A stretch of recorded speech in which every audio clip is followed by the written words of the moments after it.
Assalamualaikum warahmatullahi wabarakatuh. Innal hamdalillah nahmaduhu wa nasta'inuhu wa nastaghfiruh wa na'udzu billahi min shururi anfusina was sayyiati a'malina. May yahdihillahu fala mudilla lahu wa may yudlilhu fala hadiya lahu. Wa asyhadu an la ilaha illallah wahdahu la syarika lah wa asyhadu anna Muhammadan abduhu wa rasuluh. Allahumma shalli ala Muhammad wa ala ali Muhammad. Ma'asyiral muslimin rahimani wa rahimakumullah. Melanjutkan pembacaan kitab Aqidatut Tauhid karya Dr. Shalih Fauzan hafizallahu taala.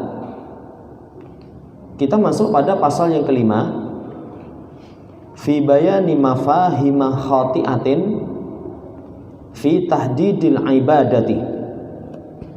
Penjelasan tentang pemahaman-pemahaman yang keliru berkaitan tentang pembatasan ibadah.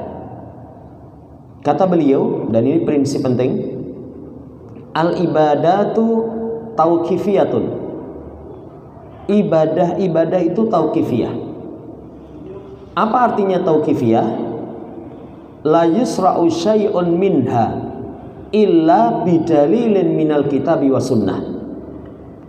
Tidak disyariatkan sesuatu dari ibadah kecuali dari dalil Quran maupun sunnah. Dan ini patokan ini. Kalau seseorang mengatakan ini ibadah, berarti dia harus datangkan ayat maupun hadis.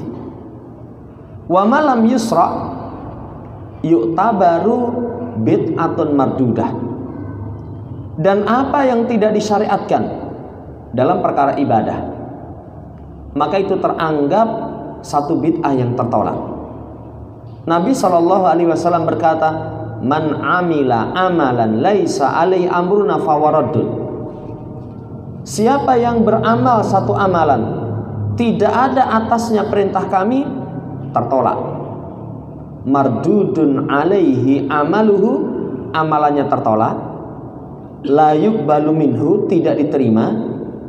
Bal ya'samu alaihi, bahkan berdosa. Li'annahu maksiatun wa laisa ta'atan. Karena ketika seorang beramal tanpa atas perintah Nabi, itu maksiat, bukan satu perkara ketaatan. Ini saudara yang saya hormati, patokan yang pertama, ibadah dibangun di atas dalil. Kemudian setelah itu praktek pelaksanaan ibadah. Ini catatan yang kedua. Innal manhajas salima fi ada'il ibadatil masru'ati huwa al-i'tidalu baina tasahuli wa takasuli wa baina tasyaddudi wal huluwi. Kemudian manhaj yang selamat, jalan yang selamat dalam penunaian ibadah yang disyariatkan adalah pertengahan antara bergampangan, malas-malas dengan memberatkan, melampaui batas. Kalau ibadahnya harus dengan dalil. Kalau sudah ada ibadah, ada dalilnya, pelaksanaannya iktidal, pertengahan. Bukan orang yang malas bergampangan, bukan orang yang tasyaddud wal hulu, bukan orang yang memberatkan kemudian melampaui batas. Makanya lihat, Allah Subhanahu wa taala memerintahkan nabinya, fastaqim kama umirta wa man taba ma'aka wala tadghaw. Kata Allah, fastaqim kama umirta. Ada dua pelajaran dari kalimat ini. Pertama, istiqomahlah kamu, luruslah kamu dalam pelaksanaan ibadah. Nanti akan diterangkan oleh Dr. Shalih Fauzan. Yang kedua, kama umirta. Patokan tadi yang di awal disinggung. Dalam beribadah itu harus dengan sesuatu yang disyariatkan. Makanya lafadznya kama umirta, sebagaimana kamu diperintah. Kemudian orang yang bertobat bersamamu dan jangan kalian melampaui batas. Fahadil ayatul karimatu, ayat yang mulia ini di dalamnya ada rasmun li hatatil manhajis salimi. Ada tentang penjelasan jalan atau garis jalan yang selamat dalam melaksanakan ibadah. Dalam melaksanakan ibadah. Contoh, sholat ada syariatnya? Ada. Tapi bagaimana pelaksanaannya? Fastaqim, lurus, istiqomah, pertengahan. Puasa ada contohnya, itu puasa? Ada. Gimana dalam praktek pelaksanaannya? Fastaqim. Fastaqim bil istiqamati fi fi'liha ala tariqil mu'tadil, yang dengan istiqamah dalam melaksanakannya. Istiqomah itu terus menerus, ajak, ya, di atas jalan yang mu'tadil, jalan yang pertengahan, alladzi laisa fi ifrat wala tafrid, yang enggak ada padanya ifrat, ya, tidak ada padanya tindakan melampaui batas, tidak ada padanya tafrid, peremehan, tidak ada padanya tafrid. Hasba syar'i, catatannya sesuai dengan syariat. Makanya Allah katakan kama umirta, sebagaimana diperintah. Berarti saudara yang saya hormati, seseorang dalam beribadah, kita ulang kembali, satu, patokannya harus ada perintah, Quran maupun hadis. Kedua, ibadah yang ada perintah dilaksanakannya dengan istiqomah, dengan pertengahan, tidak ifrat, tidak tafrid. Bahkan ditekankan dalam ayat itu, fala tadghaw, jangan kamu taghut.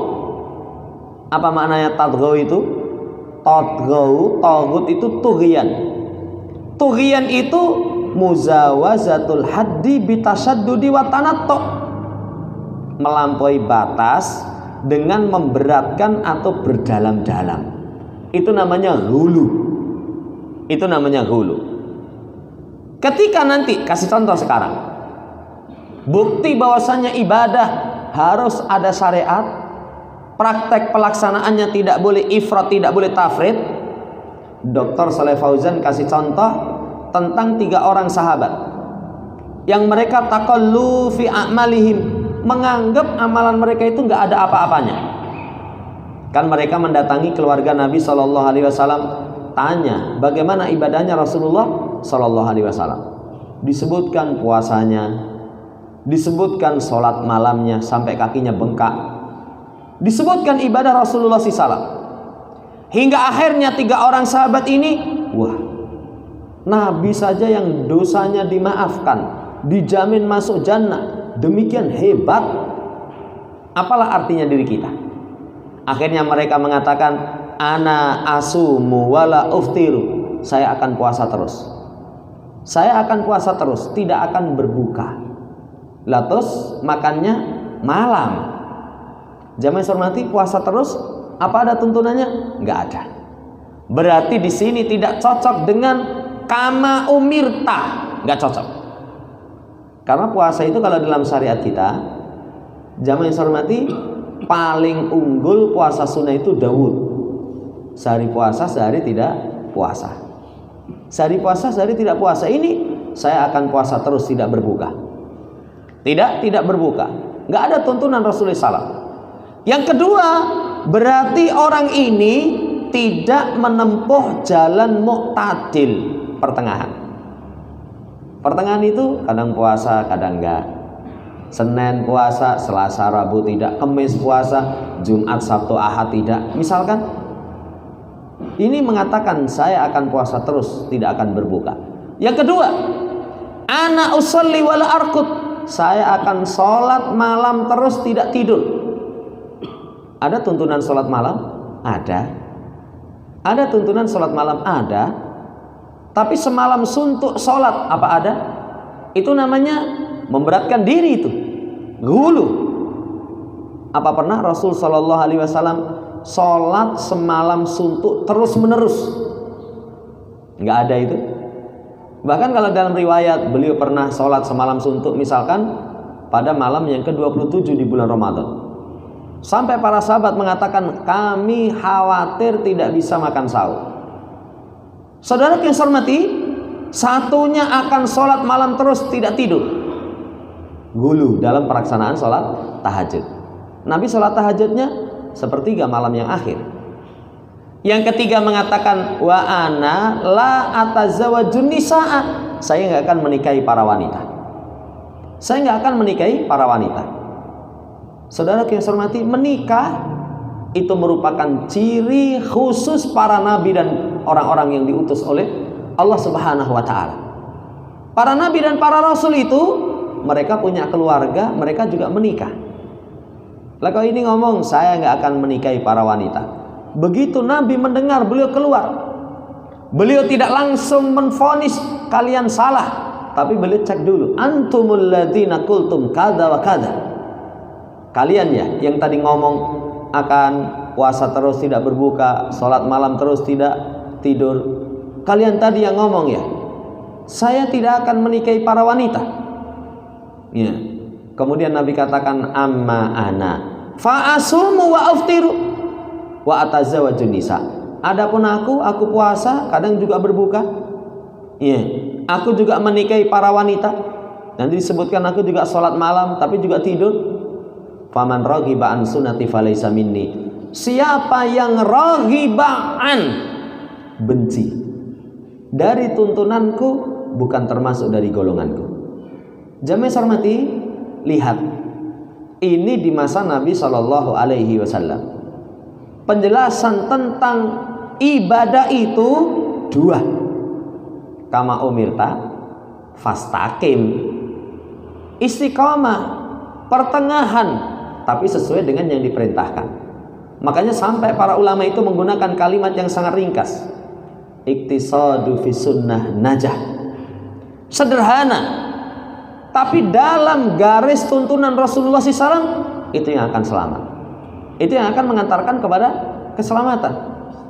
Ini nasihat para ulama terdahulu. Para ulama terdahulu menggunakan kalimat yang ringkas lagi. Ittabi'u wa la tabtadi'u faqad kufitum. Ikuti saja, jangan ada-adakan perkara baru, jangan tambah-tambahi, itu cukup bagi kalian. Saudara yang saya hormati, kemudian beliau sebutkan realita, kenyataan di masyarakat. Wa hunakal ana fi'atani minan nasi ala tarfai naqidin fi amril ibadati. Nah di sana sekarang ini ada dua kelompok dari kalangan manusia yang mereka itu dua sisi berlawanan dalam perkara ibadah. Dalam perkara ibadah ada dua kelompok yang berlawanan.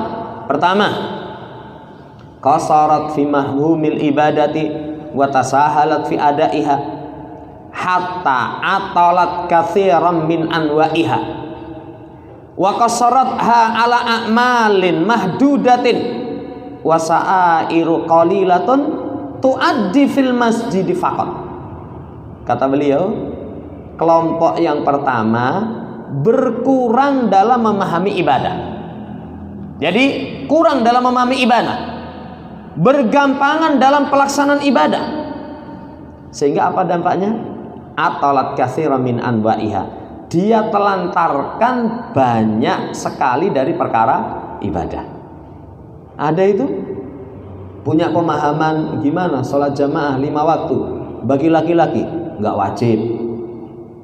Akhirnya ya orang bergampangan, nggak memakmurkan masjid. Saudara yang saya hormati, atalat katsiran min anwa'iha.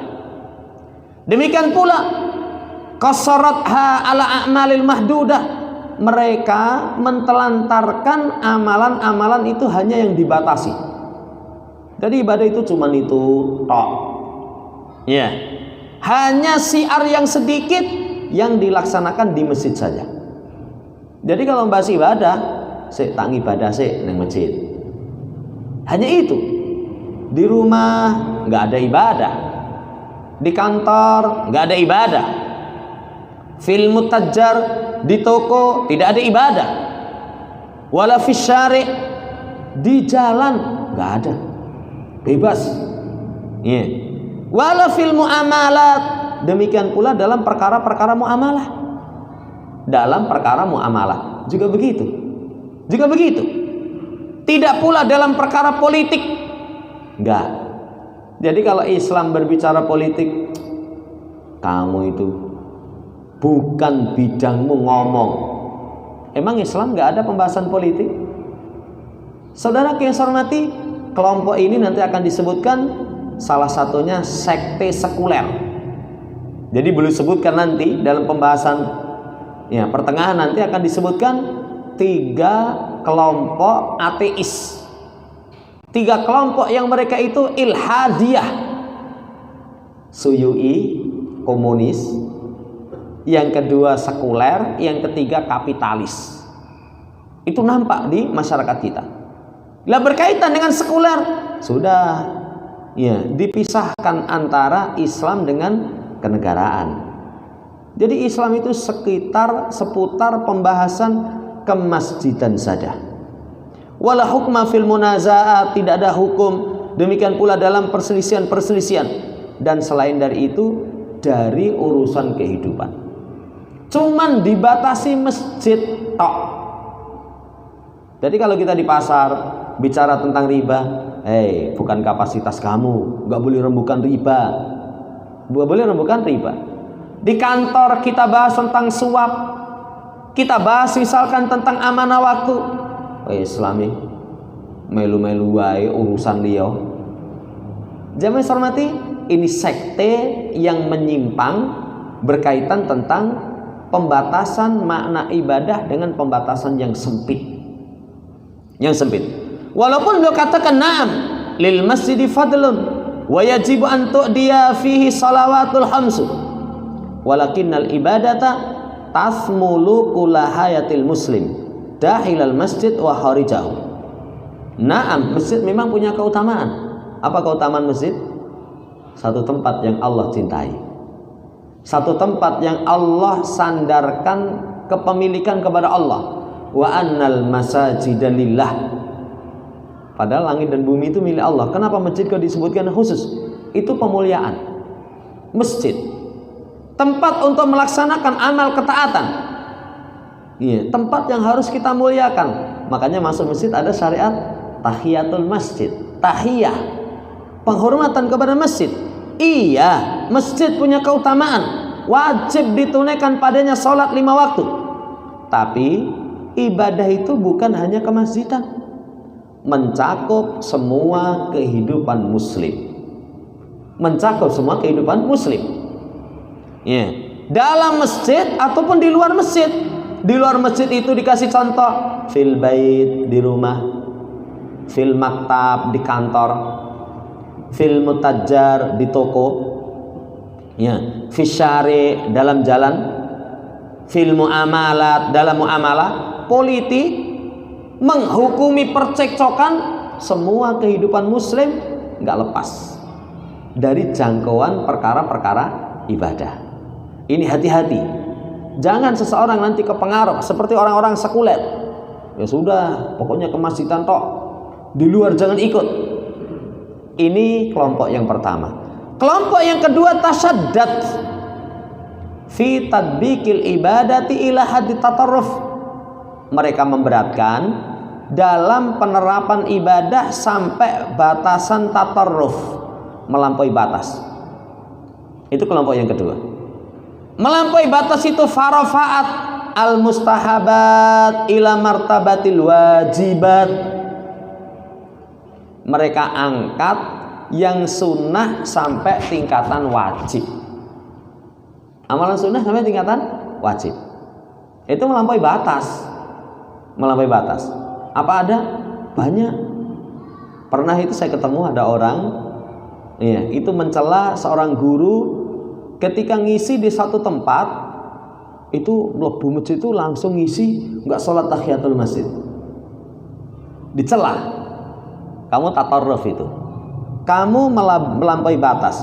Apa hukum sholat tahiyatul masjid? Jumhur ulama menghukumi sunnah. Dikerjakan berpahala, ditinggalkan tidak mengapa, tidak berdosa. Contoh yang lain, pakaian. Kalau pakaian yang wajib itu misalkan menutup aurat di atas mata kaki bagi laki-laki, wajib. Tapi kalau jubah, ya, jubah itu para ulama mengatakan sunnah hanya dari sisi Rasulullah cinta. Kan ahabus thiyab inda Rasulillah sallallahu al-qamis. Pakaian yang paling dicintai oleh Rasul, qamis. Qamis itu pakaian panjang sampai nisfus sak, pertengahan betis. Ya, tapi ada sampai tingkatan dulu itu kalau nggak pakai seperti itu dicela, dianggap nggak kokoh. Saudara yang saya hormati, melampaui batas. Contoh yang lain, pakaian perempuan pakai warna hitam keutamaan. Tapi apa nggak boleh selain warna hitam? Boleh, selama pakaian itu bukan mencolok, menarik perhatian orang. Pakai warna misalkan coklat, ya, pakai warna misalkan selain, boleh selama tidak mencolok. Saudara yang saya hormati, golongan yang kedua itu tasyaddud, melampaui batas. Sunnah sampai tingkatan wajib. Wa haramat ba'dal mubahat, mereka mengharamkan sebagian perkara mubah. Apa ada? Seperti sebagian orang-orang yang terpengaruh pemikiran sufi. Mereka anggap kalau bersenang-senang dengan urusan dunia itu berarti enggak zuhud. Zuhud itu jangan makan yang enak-enak, pakai pakaian jangan yang nyaman dipakai, pakai pakaian yang kasar. Saudara yang saya hormati, perkara mubah sampai tingkatan nggak diperbolehkan, nggak diperbolehkan. Saya pernah menemui itu, ya, seseorang punya pemahaman seperti ini. Ada acara akekoan, namanya kekoan, masak wedus, ya. Tapi begitu dikasih ini, oh saya enggak. Lo kenapa? Enggak. Ya, bukan enggak itu karena darah tinggi, bukan karena enggak cocok masakannya, karena dia punya pemahaman, wah terlalu enak, enggak zuhud kepada dunia. Saudara yang saya hormati, perkara mubah diharamkan. Kemudian wa hakamat bitadlil au tahti'ah ala man halafa manhajaha. Yang ketiganya, mereka itu melampaui batas sampai menghukumi sesat, keliru kepada orang yang menyelisih jalannya. Jadi kalau beda dengan jalan apa yang dia tempuh, yang sunnah seakan-akan wajib, yang mubah diharamkan, langsung dicap dol, sesat, keliru, salah. Ya, wa khata'a mafahimaha, kemudian langsung menyalahkan kepahamannya. Padahal khairul huda Muhammadin sallallahu alaihi wasallam. Sebaik-baik petunjuk itu petunjuk Nabi. Coba lihat kisah ketika Ibnu Abbas radhiyallahu ta'ala anhuma datang kepada orang Khawarij di Harura mendakwai mereka. Orang Khawarij itu mungkin pernah kita sampaikan. Wah, semangat sholatnya luar biasa, puasanya luar biasa, bacaan Qur'annya luar biasa. Tapi kata Nabi nggak melebihi kerongkongan. Sholatnya mengalahkan sholat para sahabat, puasanya mengalahkan puasa para sahabat. Sama Ibnu Abbas, sebelum datang itu beliau sudah persiapkan, belum memakai pakaian terbagus. Karena Ibnu Abbas paham, oh kalau pakaian bagus seperti ini berarti bukan orang yang zuhud. Orang yang zuhud. Sementara mereka pakaiannya itu kata Ibnu Abbas lusuh, usang. Kalau bahasa kita sarungi ngepir. Sekarang nggak ada sarung ngepir. Kalau dulu kan kualitas kainnya elek itu. Jadi kalau sudah nggak diperhatikan itu ngepir itu. Itu seperti itu. Ibnu Abbas datang langsung dicela oleh mereka. Apa jawaban Ibnu Abbas? Saya pernah menjumpai Rasulullah SAW. Beliau memakai pakaian yang bagus ketika salat hari raya, ketika menjumpai utusan-utusan, menemui tamu. Jamaah hormati, sebaik-baik petunjuk Nabi SAW. Kembali kepada kalimat yang awal. Iktisadus sunnah najah. Sederhana mengikuti Nabi, selamat itu. Ittabi'u wa la tabtadi'u faqad kufitum. Ikuti saja, jangan tambahi, jangan kurangi, cukup bagi kalian. Wa syarrul umur muhdatsatuha. Sejelek-jelek perkara itu yang diada-adakan. Ini pasal yang kelima. Jamaah hormati, intinya dua. Jangan ibadah kecuali ada syariat. Yang kedua, praktek pelaksanaan ibadah itu fastaqim, istiqomah terus menerus. Makna istiqomah itu juga bisa maknanya lurus, pertengahan. Terhindar dari melampaui batas, terhindar dari peremehan. Selesai pasal yang kelima.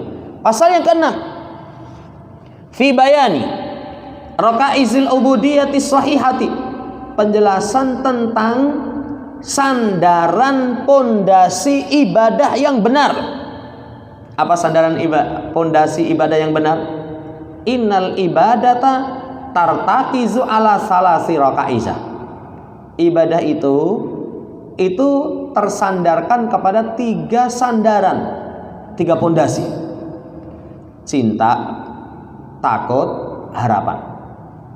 Cinta ma'adzul, disertai dengan penghinaan diri.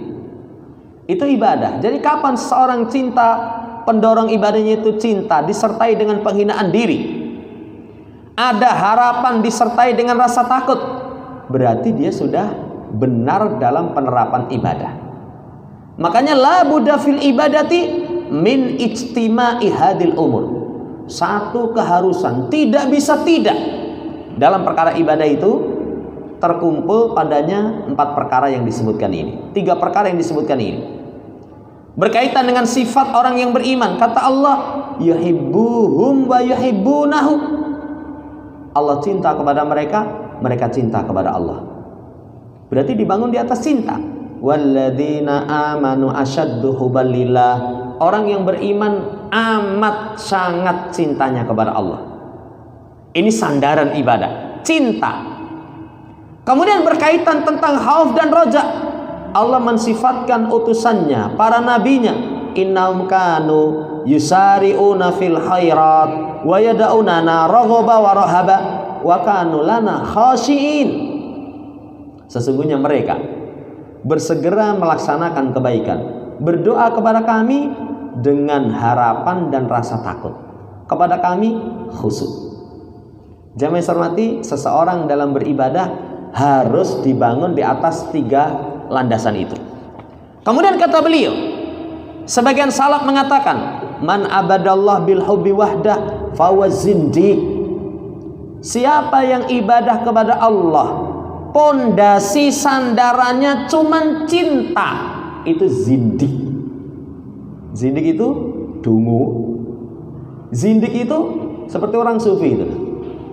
Orang sufi itu ibadahnya cinta, bahkan terlontar dari lisan mereka, ya Allah, kalau saya ibadah karena mengharapkan surgamu, jangan masukkan surgamu. Kalau saya ibadah karena takut nerakamu, cemplung no nerakamu. Wendel ini ya, main-main dengan neraka. Jadi kalau takut nerakamu, cemplung no nerakamu. Tapi kalau ibadah saya karena cinta, terima ibadah saya. Orang sufi, zindik, pondasi ibadah hanya sekedar cinta, zindik. Makanya jangan heran kalau mereka nyanyi-nyanyi, berdendang-dendang itu, sampai saking cintanya kepada Allah kemudian gak sadar, wah itu sudah sampai tingkatan tinggi itu. Ini sebagian salaf mengatakan pondasi ibadah hanya karena cinta, zindik. Wa man abadahu birraja wahdah fahuwa murji. Siapa yang beribadah hanya karena harapan saja, itu orang-orang murjiah. Orang murjiah itu apa sih? Murjiah itu sekte sesat yang mereka punya prinsip iman itu hanya pembenaran hati dan lisan tanpa amal. Jadi kalau lisannya pembenaran, hatinya pembenaran, wah itu sudah. Walaupun amal itu kalau orang awam mengatakan kelejingan itu, kurang ajar itu mereka nggak pedulikan. Amal itu tidak masuk hakikat iman menurut orang-orang murjiah, sehingga maksiat sama sekali tidak mempengaruhi iman, nggak bertambah, nggak berkurang berkaitan dengan maksiat sampai dianggap sempurna iman. Ini sekte murjiah. Makanya sekte murjiah ini mengedepankan nas hanya dari sisi roja, harapan.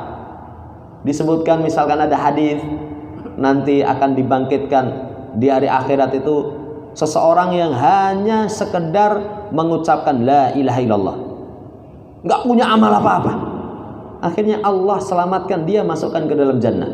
Oh iya toh, berarti la ilaha illallah tak saja ucapan itu sudah cukup. Dia nggak paham dengan ayat dan hadis yang lain. Ucapan itu ada syarat.